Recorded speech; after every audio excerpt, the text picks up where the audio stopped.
today, and particularly in the Anglican Communion. The Anglican Communion, as I said earlier, is a communion like the British Empire, or the British Commonwealth of Nations, sort of is still, of 39 or 38 autonomous provinces made up of many dioceses. So I presume the Church of Ireland is a province of the Anglican Communion, as is the Australia with our 23 dioceses. That's a province. Some provinces are very tiny, and some provinces are huge. Like the whole of the Church of Nigeria has something, 20 million worshipping Anglicans, and they have one primate. And I think Japan, if I'm right, has something like 8,000 worshipping Anglicans, and they have a primate too, but it's an autonomous church. And so that's the makeup of the Anglican Communion. It's an important grouping. It's a very significant grouping of Christians. And anything that strikes down the Anglican Communion, anything that makes life difficult, anything that divides the Anglican Communion is a bad thing for the world. It is one of the positives in this world that the Anglican Communion exists, as a grouping of churches united by history and all sorts of other things, united by mutual affection, in a way which reaches out across the world. I'll give you an illustration of why it's a bad thing. If a small and struggling branch of the Anglican Communion lives in a particular place where there's a huge Muslim majority, for example, and persecution is brought to bear on the Anglican Christians and the other Christians too in such a place, then they have friends elsewhere. Friends who are much more powerful, friends with much more influence, friends who can intercede on their behalf. They're not alone. If we wish to go and speak to a government and see if we can get a better deal for Christians, it's good to be able to go as the Anglican Communion. If we wish to share resources, if we wish to enrich people who are in poverty, it's good to have the Anglican Communion as a sort of a network along which aid can flow and people can help each other. In a million different ways, the Anglican Communion is a great idea and a good thing. And anything that breaks or divides the Anglican Communion is really something that we should be horrified about. Now, there are many differences in the Anglican Communion. You've only got to be an Anglican a little while to know that there are many differences between Anglicans. There's all sorts of differences in the way we dress, the way we do things, and so forth. Since 2003, and particularly with the consecration of an actively homosexual bishop in the United States of America, the Anglican Communion has been torn deeply, with people declaring themselves to be out of fellowship with each other. This particular action, 2003, only came as a culmination, particularly in the United States of America, of a whole 20 years or more of teaching and so forth and so on, which led to that point. It came after the 1998 Lambeth Conference declared that that sort of behaviour was not part of the Christian faith by an overwhelming majority. And so it occurred as a, so to speak, as a deliberate putting aside of the views of the vast majority of the Anglican Communion about this matter, perhaps not even really realising that it would rend the communion in the way it has, but it has.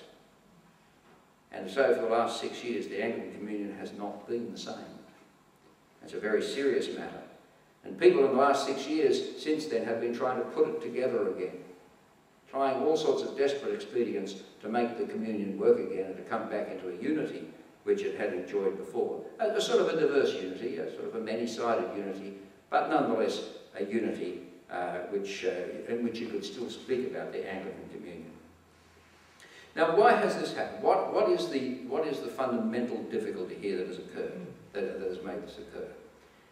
I'm no good at overhead shots and all this sort of thing, and blackboards and that. So I just talk, that's all I do. But in this particular case, for your sake, I have done one picture.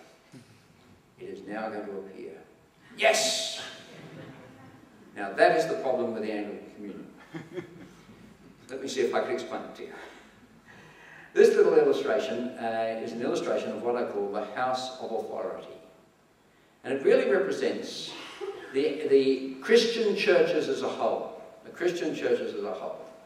All the Christian churches have this in common, that they believe in the Bible. All the Christian churches have this in common, that they believe in reason. All the Christian churches have this in common, that they understand experience. All the Christian churches have this in common, that we honour tradition. But amongst us as Christians, we do divide somewhat over our emphasis as to where we put the strongest emphasis of those four things. And hence RCSE. Let me illustrate.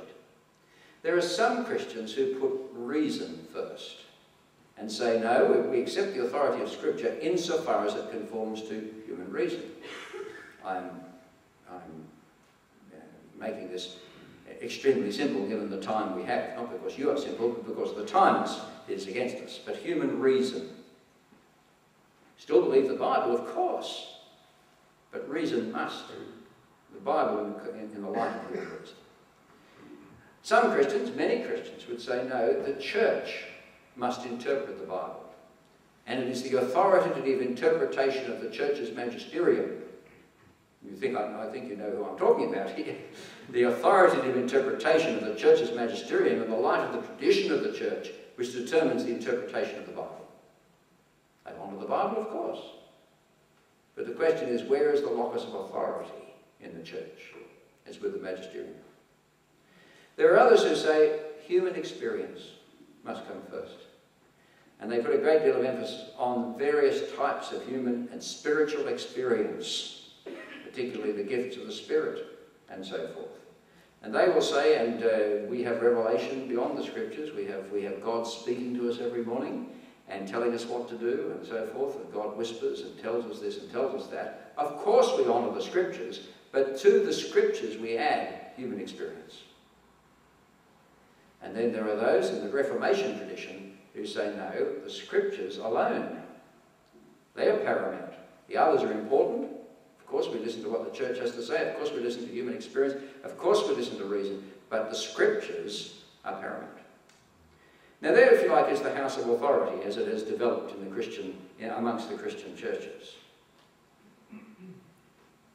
What has happened, if I may say so, is I take it that you would realise that I belong to the S group here, and I believe that is where Anglicanism truly is to be found. It's a Reformation church. If you care to look at the 39 Articles of Religion or the Book of Common Prayer, the sort of things that give identity to Anglicans, then you will find the paramount place of Holy Scripture. That's our church. That's who we are as Anglicans. And I believe that I, and no doubt you, represent that tradition. Now what has happened with the events in North America is this, that those who have exalted reason, roughly called liberals within the church, have pushed ahead and have done something not only that's questioned some of the teaching of Scripture, but something that actually breaks the teaching of Scripture. I believe they've done so under the influence of the culture in which they live. That culture has trumped the Bible, is how I would put this. They would not, but I'm telling you this is how I understand it at least. Why has this occurred? It has occurred because Western culture has slipped off its moorings.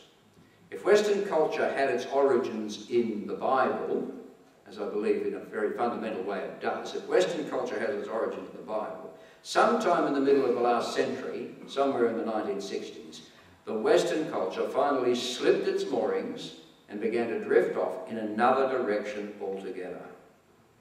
So that generations now growing up hardly realise when they're quoting the Bible. They are so ignorant of it. If you listen to Martin Luther King's great speech on I Had a Dream, you'll find that one of the reasons it works really well is he keeps quoting Isaiah.